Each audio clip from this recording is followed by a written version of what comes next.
Pocket was bursting at the seams. It was nearly Christmas, and excited was an understatement. "Everything is just better this time of year," he told Pickle. "Everything looks better, smells better, tastes better. It's just better," he prattled on cheerfully, as Chippy, Pickle and Pocket, the little family of squirrels, walked towards school.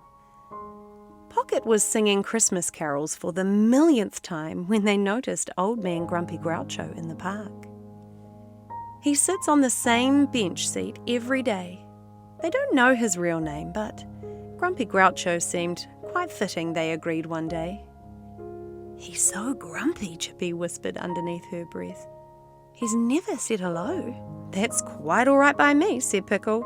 "If he ever did, I'd probably get a fright and walk straight into a tree or something." "I wonder why he sits by himself every day," said Chippy. "He's probably too grumpy to have any friends," replied Pocket.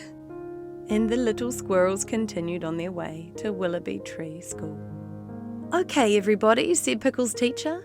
"Today we're writing a Christmas wish list of anything you're hoping for this Christmas. You can be as creative as you like." "Perfect," said Pickle. She knew exactly what she wanted. A Cherry Poppins pencil case and colouring pens, a new jewellery box, you know, the one that plays music when you open it, a Cherry Poppins electric guitar and microphone, and of course, a new Cherry Poppins. She looked across the table at Peaches. She'd finished writing her list too. Peaches is the new girl in school. Her family had just moved to Birchwood. But Pickle noticed Peaches had only one thing on her list. It just said, "A family Christmas dinner."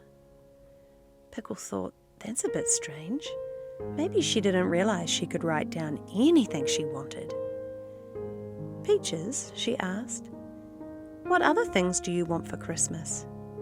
"Oh, I actually only just want this." She pointed to her page. "A Christmas dinner? But that's not a toy. You can't play with a Christmas dinner," Pickle smirked. "Well, even though you can't play with it," responded Peaches, "that's all I really want.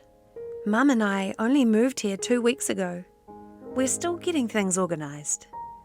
My daddy doesn't live with us anymore, and this is my first Christmas without him, and it doesn't even really feel like Christmas anymore." A sadness settled over Pickle's face. She wasn't smiling anymore. She actually felt a very uncomfortable feeling inside, kind of like her heart was crying. She reached for Peach's paw. Pickle didn't actually know what to say. She just wanted her to know that she really, really cared. On the way home from school, Pickle found herself thinking about Peaches. She wished she could fix that for her, but she didn't know how. "Who wants to go to Mrs. Harley's lolly shop on the way home?" called Pocket. "Me," called an enthusiastic Chippy, and a slightly more reserved "me" came quietly from Pickle. Pocket bounced into the lolly shop. "Hello, my lovelies," said Mrs. Harley. "What can I get for my darling Mackles today?" "3 50-cent lolly mixtures, please," said Pocket. "Your special Christmas mix," he smiled. "Of course," she grinned. "What are you doing for Christmas, Mrs. Harley?" Pocket asked. "Isn't it the best time of year? Don't you reckon everything tastes a bit better?" "Yes, Pocket, I do love Christmas. But it's just my sister Millie and I now, 2 old biddies growing grey hair together." "Hey, I've got grey hair," complained Pocket. She giggled.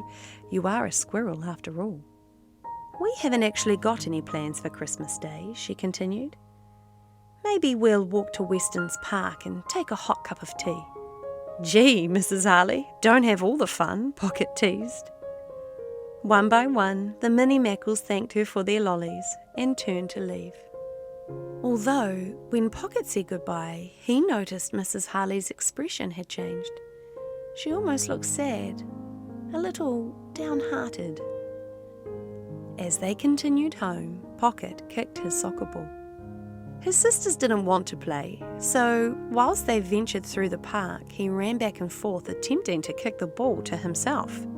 quite unsuccessfully, one might say. He ended up kicking it so far it bumped into something, and by something, it was actually someone. The three mini Mackles gasped. "Old man Grumpy Groucho," Pocket said faintly between his teeth. Grumpy Groucho cleared his throat. "Is this yours, sonny boy?" "No," said Pocket. "You can keep it." "It's okay, lad. I'm probably not quite as scary as I look." "Oh, no, sir. Yeah, you don't look scary at all," lied Chippy. "Here's your ball." He kicked it towards Pocket.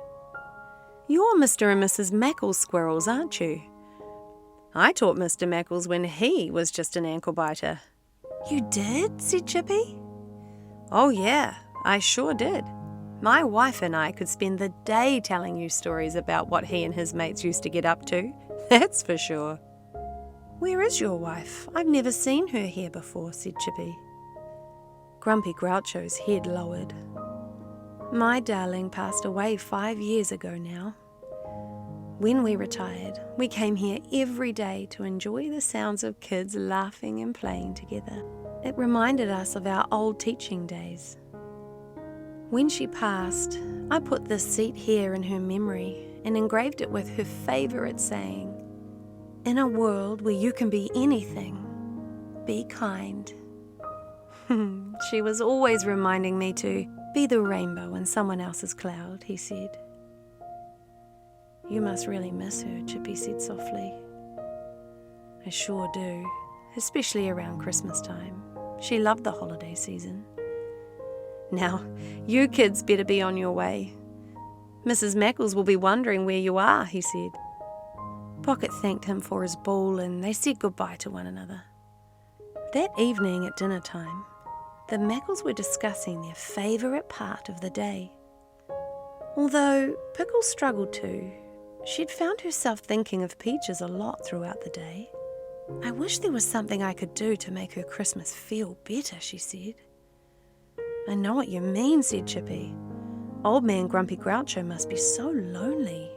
"Same as Mrs. Harley and Millie," said Pocket. Mrs. Mackles nodded her head. "What do you three think the most important part of Christmas really is?" she asked. Pocket knew the answer immediately. "Presents," he said. "Yeah," agreed Pickle and Chippy together. "That can be a really enjoyable part for sure, but the truth is, it's not necessarily the most important part. Christmas means something different to each squirrel, and that's okay.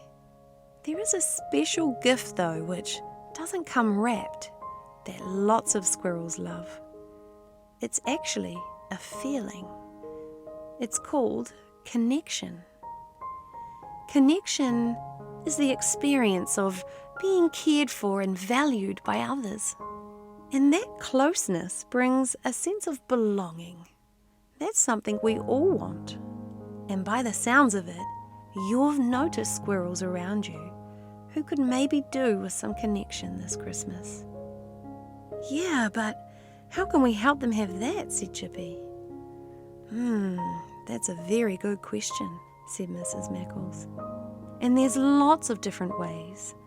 But what could we do as a family to share our love and our kindness to others this Christmas?" "I could make cupcakes so they know we're thinking of them," said Chippy. "And I could write Christmas cards to go with them," said Pocket. "That's a lovely idea," agreed Mrs. Mackles. Pickle, though, was deep in thought. She looked up and said, "But I want them to be with people who make them feel loved on Christmas Day. Could we, pretty please, with the cherry poppins on top, have a Christmas party for them?" Mrs. Mackles' face beamed with joy. She was so proud of her mini Mackles and their beautiful big hearts. "Do you know, Pickle, this year is the perfect year for our family to have a Christmas party." So the next day, Chippy baked cupcakes which accompanied Pocket's cards, inviting Peaches and her mama, Mrs. Harley and Sister Millie, and of course, Old Man Grumpy Groucho to join them for a Christmas party at the Mackles treehouse. When they received their invitations, they were overwhelmed with joy. Mrs. Harley had tears of happiness in her eyes. She was so touched by their generosity. Before long, it was Christmas time. The Mackles treehouse was full of festivity, decorated for their party with the most deliciously delightful smells coming from the kitchen. One by one, the guests arrived with grateful smiles on their faces. The Mackles had arranged thoughtful activities for their guests to enjoy, like decorating cookies, ornaments, and gingerbread houses. They played Christmas charades and pinned the nose on the snowman. Old Man Gigi, who turns out wasn't that grumpy after all, played Mr. Mackles' guitar and had everyone singing Christmas carols. Pocket used spare pots and pans as drums. Mrs. Harley entertained on the piano, and Millie played the spoons. It was a wonderful time of celebration. The mini Mackles gave them each gifts, something that would be meaningful to every one of them. Mrs. Harley and Millie were given hand-painted teacups that had their names and a message below saying, "Merry Christmas, with love, the Mackles." Old Man Gigi was gifted a picture frame that had a colourful rainbow and words underneath that said, "Be the rainbow in someone else's cloud." He hugged it to his chest, and the biggest, brightest smile radiated from him. Peaches and her mama received a basket with brochures and vouchers for things they could do in Birchwood. They wanted them to feel at home in their new community. Mrs. Mackles invited Peach's mama to join her book club too, where she could make some new friends. As they sat for dinner, they took turns saying something they were grateful for. There was laughter and tears of happiness as they all agreed this had been the most memorable Christmas they had ever had. Pickle was sitting beside Peaches and noticed she had stopped eating. "Is everything okay?" she asked. Peaches was looking around the beautiful Christmas dinner before her. She turned and said, "Pickle, thank you." The two squirrels hugged, and Pickle knew just how much it really meant to Peaches to have a family Christmas dinner. Eventually, it was home time. They thanked each other for the wonderful party and said their goodbyes. Not long after, the mini Mackles got ready for bed. Once everyone was settled and all tucked up, Mrs. Mackles asked if they enjoyed the party. They each took turns sharing, and Mrs. Mackles noticed that their favourite part was not actually about themselves, but how much they enjoyed seeing how happy it made their guests. Mrs. Mackles said, "And this feeling right here, this happiness, this is that beautiful gift that doesn't come wrapped. The gift of connection. That feeling of being valued and cared for by others. Belonging. I'm so proud of how you each gave today. You shared love from your hearts with squirrels who needed it, and with no expectation of getting anything in return. You see, it's not how much we give, but how much love we put into our giving that really matters." Well, I've learnt that giving feels even better than when I get a new Cherry Poppins toy, and that's saying something, Pickle said in astonishment. "Yes," responded Mrs. Mackles. "That feeling that giving to others creates within you, that's a gift too. Now, my little loves, it's time for sleep."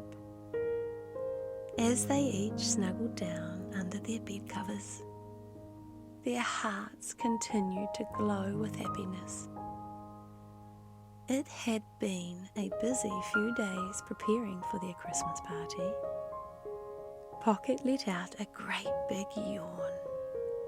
His sleepiness began to sweep through his body. Chippy stretched her arms and legs, and her whole body became heavier and heavier with a deep tiredness. And little Pickle, well, she had already closed her eyes. She had begun to drift off to sleep.